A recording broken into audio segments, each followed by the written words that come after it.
So I phoned my local GP, got the receptionist. I normally ask her for my blood results just to print them and I'll collect them.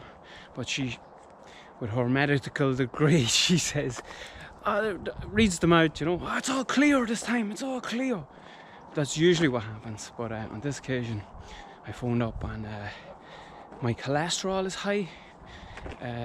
So I says, just print them out, and she goes, oh, there's a note on the file, and she reads this out to reception along with my name, address and date of birth, and she says, it says here that you have high cholesterol, so you need some dietary advice and some advice on exercise. So, and I'm like, just print it and I'll collect it. And she goes, you can come on in and we can give you that advice. So thanks to my receptionist of my GP, I'll drop in and get that later. I sent my missus in to collect the results. My cholesterol is, my good cholesterol is gone up and my bad cholesterol's gone down. But when they add them together, they give you this arbitrary cholesterol figure, and that's, mine's over 5.0. So once it goes over, a tiny bit over, it gets flagged to fix your diet and your exercise. So maybe I'll exercise more and tell the missus that. So yeah, also other blood results. Let's see what we got. Red blood cell count up, hemocrit up, hemoglobin up. So you Tour de France riders, say no to drugs, eat veggies. That's what we got. Oh, B12. Okay, so I wanted to really see what this was going to be. The one I wanted to see, that and C-reactive protein. So B12 is the highest it's been for 9 years of tests, of blood tests. Highest I've ever tested in B12. Now, I have been supplementing with Guinness. There is B12 in Guinness, so that's been going well. A solid diet of 5 pints a week, 4 to 5 pints of Guinness a week. Also, I've been eating organic vegetables, eating the skins of organic vegetables, because B12 lives in the soil and in organic soil. So it comes up with the skins of the vegetables, so eat them.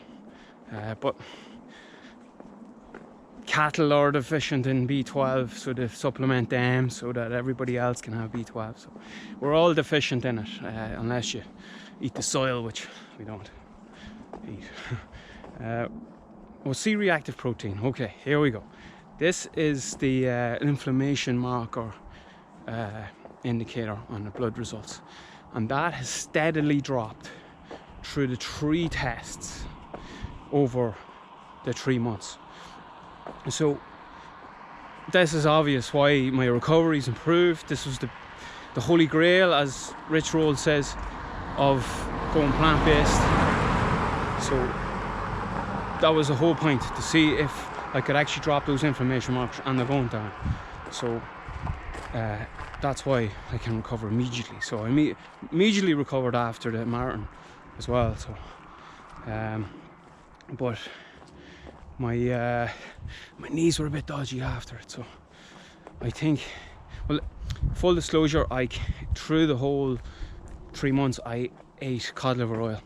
Yes, I had baby cods killed for their liver oil, and I think I might continue to do that for a bit till I find a good alternative, a good plant-based alternative. But for now, baby cods are going to be killed. Sorry, baby cods.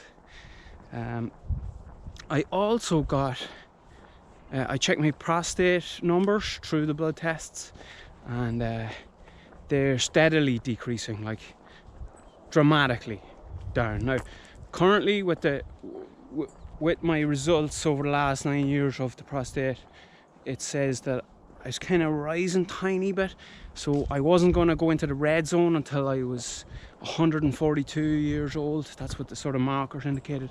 But now, because it's on the downward, I don't get into the red zone at all. I'm heading down the way. Oh, we have someone there that wants to be in our video.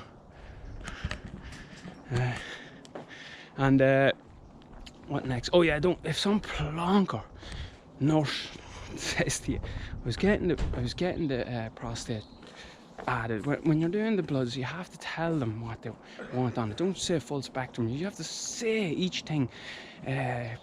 I've had added testosterone too, so I haven't got those figures left.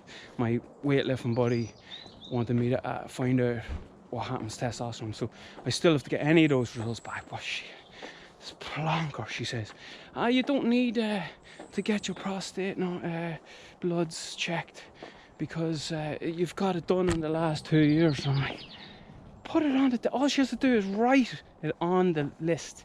That's it. That's all it costs. And she wouldn't write it.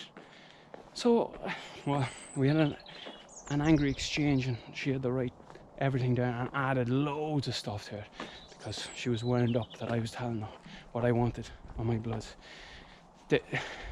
This is Movember. This is the topic. Get your bloods checked, and all it is writing PSA on it, and they check that for you. Idiot! Like, why would they not include that? Race report, Dublin Marathon. Okay, so first 10k went off easy.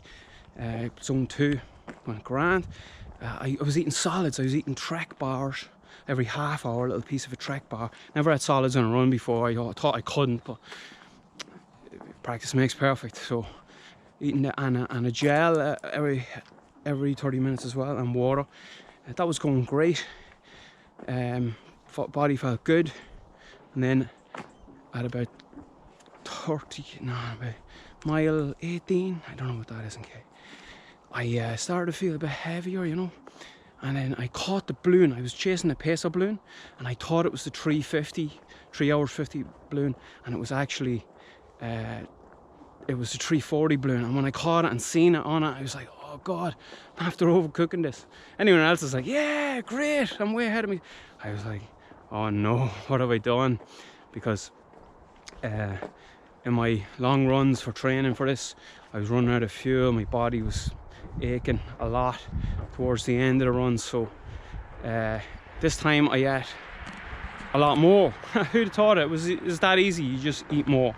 That was the nutrition corrected, and I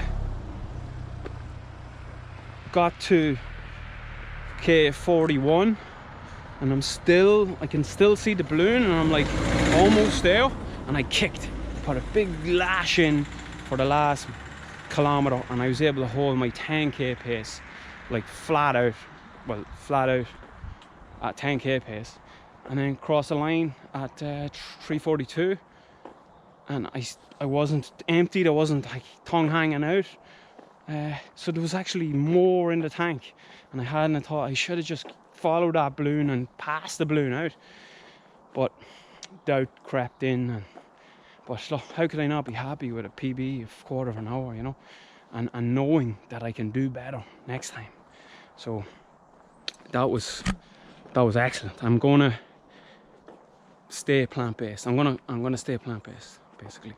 I don't like to say vegan because it makes people want to thump you. So I don't care about the baby cods. So I'm going to say plant-based. Because basically, for the physical edge, I don't have an ethical thing about meat and dairy. It's basically makes me stronger, makes me recover faster, which makes me faster in general. The weight I've lost in the 3 months now, I'm pretty lean. I did Ironman in July, but I lost a stone. That's 6.3 kilos in the last 3 months, and I had to do an awful lot less training and less work to get that weight down to keep to keep it down. So it's all good. It's all good from here for the plants. So is there anything else I wanted to say before we go? Yeah, just a synopsis on what I went through over the last 3 months. First month, I was a junk food vegan. Didn't have a clue what I was at. Didn't know how to I just focused on what I couldn't have, and then I went into the shop and just bought everything that had vegan written on it, which is mostly junk food. And then I felt awful for a month. Body wasn't happy. It was like it was saying, what are you doing? What the hell is this? We didn't sign up for this. Then I started a cooking course, learned how to cook whole foods, and since I started eating the whole foods, started feeling better, started feeling stronger, recovering faster, getting faster, and enjoying it in general. So the family are enjoying it too. The kids try what I eat, you know, and make them try a wee bit, and 50% of what they're trying, they're saying that's good, you know. So for that reason alone, it's worth it, you know, to get them eating more stuff other than just the usual 4 things kids eat. So now their diet has 6 things in it. So, but it's all good. Okay, so I don't think this is the last you've seen of me. I'm gonna sign off. Thanks for all the good wishes. Thanks for all the support. Thanks for all the positivity.